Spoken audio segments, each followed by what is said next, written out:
15% কমিয়ে বাংলাদেশে ট্রাম্পের 20% শুল্ক নির্ধারণ কূটনৈতিক বিজয় বললেন প্রধান উপদেষ্টা। অর্থ সেক্টরে স্বস্তি। যুক্তরাষ্ট্রে শুল্ক কমানো দেশের জন্য বড় অর্জন, লুটেরা চাঁদাবাজদের সাথে আপোষ নয় মন্তব্য মির্জা ফখরুলের। হেফাজত নেতাদের সাথে সালাউদ্দিনের বৈঠক। শাহবাগে অবরোধকারীদের ওপর প্রকৃত জুলাই যোদ্ধাদের হামলা, দুপক্ষকেই পুলিশের লাঠিচার্জ, যান চলাচল স্বাভাবিক। ভারতের জাতীয় স্বার্থ নিরাপত্তার জন্য বাংলাদেশের ওপর গভীরভাবে নজর রাখছে দিল্লি, পররাষ্ট্রমন্ত্রী জয়শঙ্করের বিবৃতি। দেখছিলেন ক্রাউন সিমেন্ট সংবাদ শিরোনাম। বাংলাদেশ থেকে যুক্তরাষ্ট্রে রপ্তানি করা পণ্যের ওপর আরোপিত শুল্ক অবশেষে 15% কমিয়ে 20% নির্ধারণ করেছে ট্রাম্প প্রশাসন। শুল্ক নিয়ে শুক্রবার এই ঘোষণা দিয়েছে হোয়াইট হাউস। আগের ঘোষণা অনুযায়ী 1 আগস্ট থেকে নতুন শুল্ক কার্যকর হওয়ার কথা। সেই হিসেবে বাংলাদেশকে বর্তমানের গড় 15%-এর সাথে নতুন পাল্টা শুল্ক 20% যোগ করে মোট 35% শুল্ক দিয়ে যুক্তরাষ্ট্রে পণ্য রপ্তানি করতে হবে। মার্কিন প্রশাসনের সাথে মধ্যস্থতা আলোচনায় অগ্রগতির ভিত্তিতে ভারতের ওপর 25%, শ্রীলঙ্কার ওপর 20%, পাকিস্তান, মালয়েশিয়া ও ইন্দোনেশিয়ার ওপর 19%, আফগানিস্তানের ওপর 15% আর মিয়ানমারের ওপর 40% বাড়তি শুল্ক আরোপের তথ্য জানিয়েছে হোয়াইট হাউস। গত 2 এপ্রিল বাণিজ্য ঘাটতির অজুহাতে বাংলাদেশের ওপর 37% ছাড়াও বিভিন্ন দেশের ওপর উচ্চহারে পাল্টা শুল্ক আরোপ করেছিলেন মার্কিন প্রেসিডেন্ট ডোনাল্ড ট্রাম্প, যা 9 এপ্রিল 3 মাসের জন্য স্থগিত করা হয়। এই সময়সীমা 9 জুলাই শেষ হওয়ার আগের দিন অন্তর্বর্তী সরকারের প্রধান উপদেষ্টা ডক্টর মোহাম্মদ ইউনুসকে চিঠি দিয়ে ট্রাম্প জানান, বাংলাদেশে আরোপিত পাল্টা শুল্ক 37 থেকে 2% কমিয়ে 35% করা হয়েছে। 9 জুলাই বাড়তি শুল্ক কার্যকর না করে 31 জুলাইয়ের মধ্যে যুক্তরাষ্ট্রের সাথে বাণিজ্য চুক্তি করতে আলোচনার সময় দেওয়া হয়। এই সময়ের মধ্যে মার্কিন প্রশাসনের সাথে ম্যারাথন বৈঠক করেছে বাড়তি শুল্ক আরোপের তালিকাভুক্ত দেশগুলো। যুক্তরাষ্ট্রের সঙ্গে বাণিজ্য চুক্তিকে বাংলাদেশের জন্য গুরুত্বপূর্ণ কূটনৈতিক বিজয় বলে অভিহিত করেছেন প্রধান উপদেষ্টা ডক্টর মোহাম্মদ ইউনুস। যুক্তরাষ্ট্রের সঙ্গে ঐতিহাসিক বাণিজ্য চুক্তি সফলভাবে সম্পন্ন করার জন্য বাংলাদেশের ট্যারিফ আলোচক দলকে আন্তরিক অভিনন্দন জানিয়েছেন তিনি। শুক্রবার প্রধান উপদেষ্টার প্রেস সচিব শফিকুল আলম তার ভেরিফাইড ফেসবুক পেজে এক পোস্টে প্রধান উপদেষ্টার এই তাৎক্ষণিক প্রতিক্রিয়া জানান।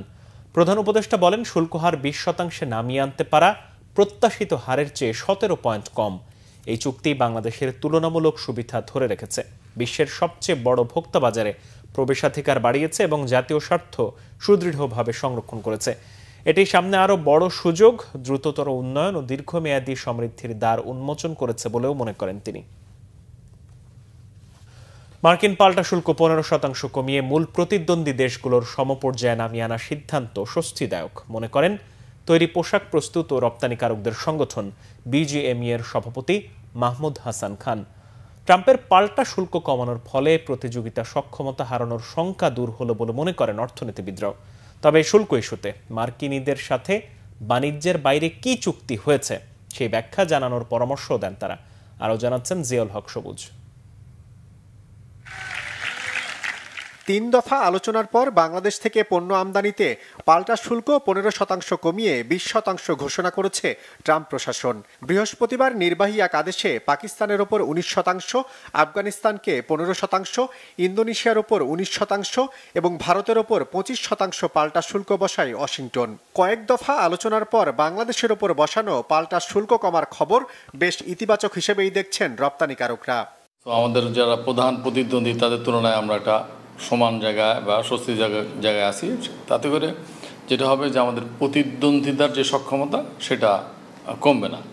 তবে বিজনেস কিছুটা ইম্প্যাক্টেড হইতেই পারে, কারণ হচ্ছে এই যে নতুন করে 20% ট্যারিফ অ্যাড হলো, যারা এসব আমাদের পোশাক কেনেন সেই জায়গায় থেকে যদি কোনো বায়ারের ওই 20% নতুন করে টাকা ইনজেক্ট করার যদি সক্ষমতা না থাকে কিছুটা হলো ইম্প্যাক্টেড হইতে পারে, বাট এটা আমাদের জন্য আপাতত স্বস্তিদায়ক।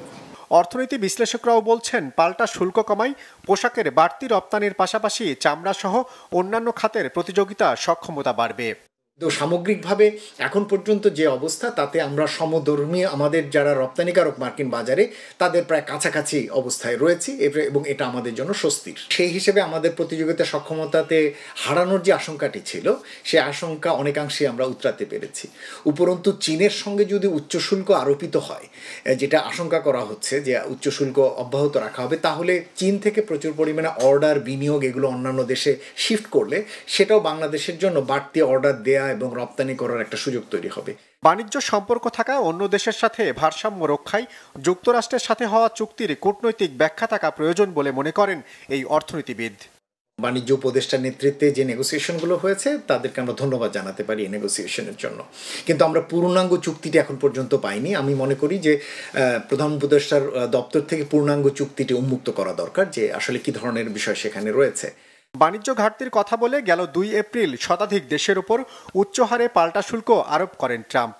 প্রথমে ৩৭% শুল্ক আরোপের সিদ্ধান্ত দিলেও ২ দফায় কমিয়ে ২০% করেছে দেশটি। ফলে যুক্তরাষ্ট্রের রপ্তানিতে এখন থেকে আগের ১৫%-এর সাথে বাড়তি ২০% যোগ করে মোট ৩৫% শুল্ক গুনতে হবে বাংলাদেশকে। জিয়াউল হক সবুজ, বাংলা ভিশন, ঢাকা। যুক্তরাষ্ট্রের শুল্ক কমিয়ে আনা দেশের জন্য ভালো খবর বলে মন্তব্য করেছেন বিএনপি মহাসচিব মির্জা ফখরুল ইসলাম আলমগীর। লুটেরা চাঁদাবাজদের সাথে কোনো আপোষ নয় বলেও সাফ জানিয়ে দিয়েছেন বিএনপি মহাসচিব।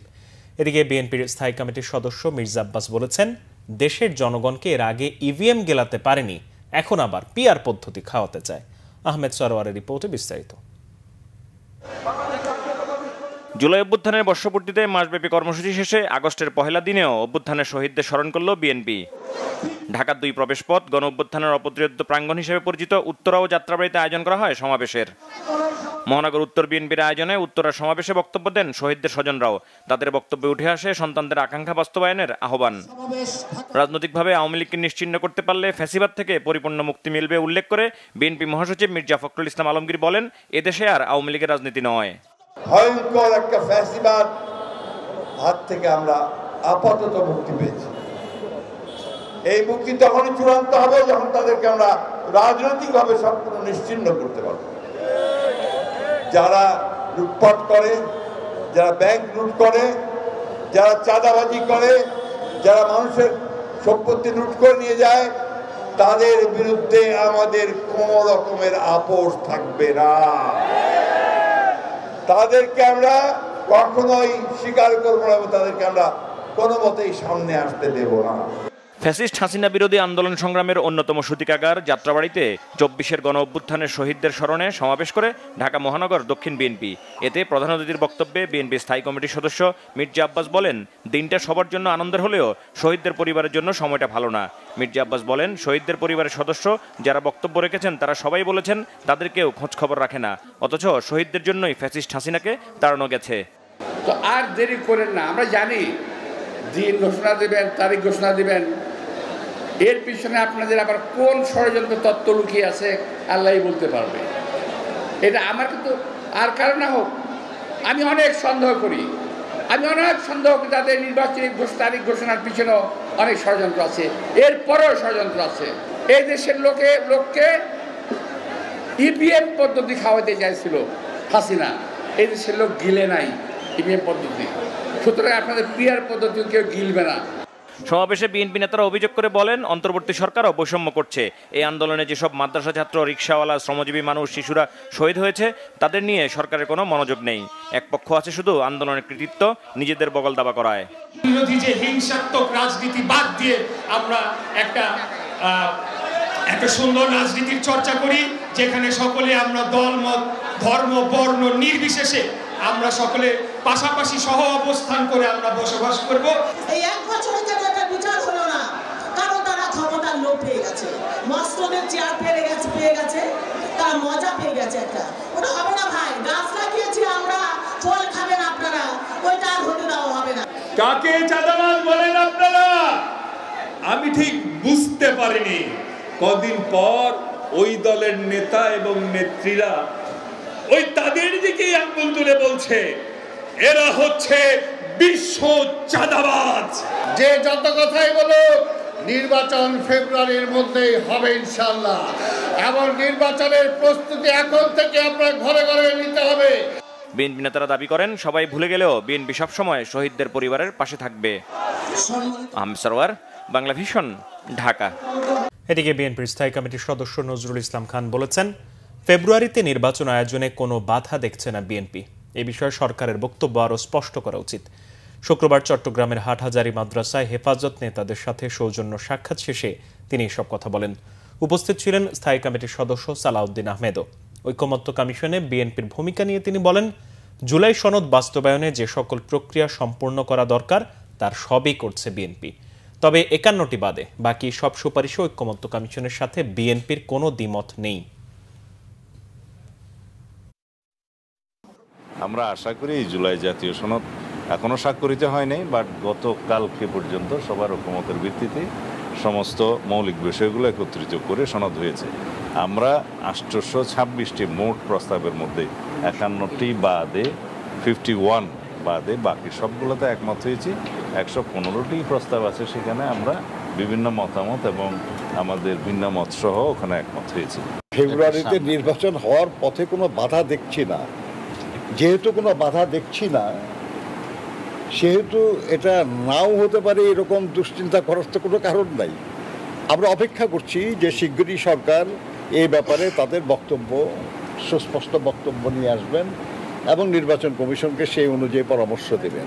শাহবাগে জুলাই যোদ্ধাদের দুই গ্রুপের মধ্যে সংঘর্ষের ঘটনা ঘটেছে। শুক্রবার সন্ধ্যার দিকে এই সংঘর্ষের ঘটনা ঘটে। এ সময় জুলাই যোদ্ধাদের ব্যানার টানানো মঞ্চ ভাঙচুর করা হয়, ধাওয়া পাল্টা ধাওয়ার ঘটনা ঘটে। এলাকায় উত্তেজনা ছড়িয়ে পড়ে। এ সময় পুলিশ পরিস্থিতি নিয়ন্ত্রণে আনার চেষ্টা করে। বেশ কিছুক্ষণ পর শাহবাগে যান চলাচল স্বাভাবিক হয়।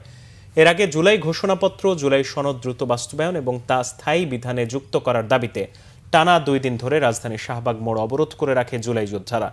জুলাই যোদ্ধা সংসদ নামে একটি প্ল্যাটফর্মের উদ্যোগে বৃহস্পতিবার সকাল 10:30টায় কর্মসূচি শুরু হয়। শুক্রবারও দিনভর তারা সড়ক অবরোধ করে রাখে। শহরের অন্যতম গুরুত্বপূর্ণ এই মোড় দিয়ে যান চলাচল বন্ধ হয়ে যাওয়ায় আশপাশের সব সড়কে যানজটের সৃষ্টি হয়। চরম ভোগান্তিতে পড়েন পথচারীরা।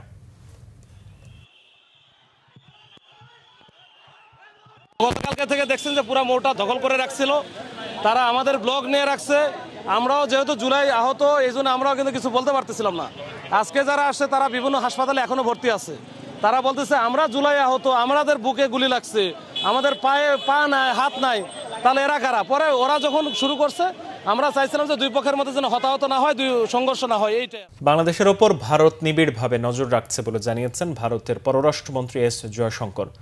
ভারতের জাতীয় স্বার্থ নিরাপত্তার জন্যই নয়াদিল্লি বাংলাদেশের ব্যাপারে বিশেষভাবে মনোযোগী বলে উল্লেখ করেছেন তিনি।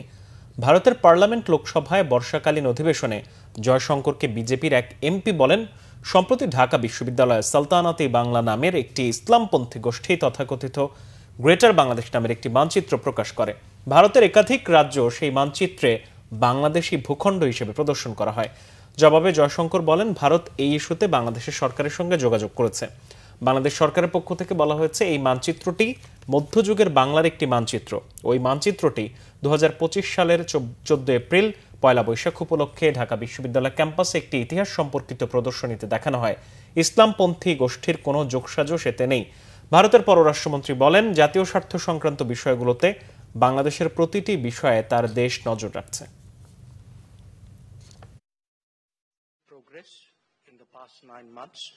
কয়েকদিনের বৃষ্টিতে কমেছে সবজির সরবরাহ। এতে রাজধানীর বাজারে বেড়েছে সব রকমের সবজির দাম। আলু ও পেঁপে ছাড়া বাকি সব সবজি 60 থেকে 100 টাকার বেশি দরে কিনতে হচ্ছে ক্রেতাদের। প্রতি কেজি বেগুন, ঝিঙ্গা, কচুর লতি, করলা কিনতে হচ্ছে 80 থেকে 100 টাকা দরে। সপ্তাহের ব্যবধানে 10 থেকে 15 টাকা বেড়ে ডজন প্রতি ডিম বিক্রি হচ্ছে 130 থেকে 135 টাকায়। পাশাপাশি সোনালী মুরগির দামও বেড়েছে কেজিতে 20 টাকা পর্যন্ত। তবে 150 থেকে 60 টাকা দরে মিলছে ব্রয়লার মুরগি। এদিকে চড়া মাছের বাজারও। সরবরাহ থাকলেও বেশিরভাগ মাছের দাম সাধারণের নাগালের বাইরে। আকাশ ছোঁয়া দাম ইলিশের। 1 কেজি ওজনের ইলিশের দাম 2000 টাকার উপরে। অন্যদিকে আগের থেকে বেড়ে যাওয়া দামেই বিক্রি হচ্ছে চাল, ডাল, তেল, আটা সহ অন্যান্য সব নিত্যপণ্য।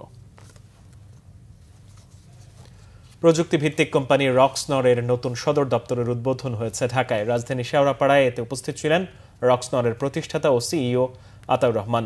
আর উপস্থিত ছিলেন অলিও এর প্রতিষ্ঠাতা কাউসার আহমেদ এবং স্টারটাইজের চেয়ারম্যান ও ডব্লিউপি ডেভেলপারের প্রতিষ্ঠাতা এম আসিফ রহমান। রক্সনরের প্রতিষ্ঠাতা ও সিইও আতাউর রহমান বলেন, এখানে আন্তর্জাতিক মানের সফটওয়্যার তৈরির পাশাপাশি বাংলাদেশকে ডিজিটাল দুনিয়ায় এগিয়ে নিয়ে যাবে। বর্তমানে রক্সনরের পণ্য 30 লাখেরও বেশি ওয়ার্ডপ্রেস ব্যবহারকারীর আস্থা অর্জন করেছে। নতুন এই হেডকোয়ার্টার সফটওয়্যার উন্নয়ন ও বৈশ্বিক টেক সার্ভিস প্রদানে অগ্রণী ভূমিকা পালন করবে বলে প্রত্যাশা করেন বক্তারা।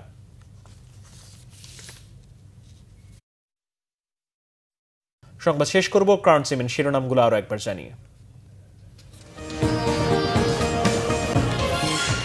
15% কমিয়ে বাংলাদেশে ট্রাম্পের 20% শুল্ক নির্ধারণ, কূটনৈতিক বিজয় বললেন প্রধান উপদেষ্টা, অর্থ সেক্টরে স্বস্তি। যুক্তরাষ্ট্রের শুল্ক কমানো দেশের জন্য বড় অর্জন, লুটেরা চাঁদাবাজদের সাথে আপোষ নয় মন্তব্য মির্জা ফখরুলের, হেফাজত নেতাদের সাথে সালাউদ্দিনের বৈঠক। শাহবাগে অবরোধকারীদের উপর প্রকৃত জুলাই যোদ্ধাদের হামলা, দুপক্ষকেই পুলিশের লাঠিচার্জ, যান চলাচল স্বাভাবিক।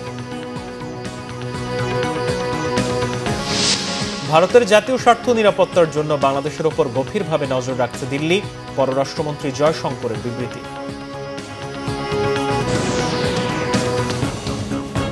এই ছিল এখনকার মতো, পরের সংবাদ সকাল 7:30টায় দেখার আমন্ত্রণ রইল। এছাড়া বাংলাভিশন সংবাদ ও সংবাদ সংশ্লিষ্ট অনুষ্ঠান দেখতে ভিজিট করুন www.bbnews24.com ও facebook.com/banglavishnnews এবং সাবস্ক্রাইব করুন youtube.com/banglavishnnews। ধন্যবাদ।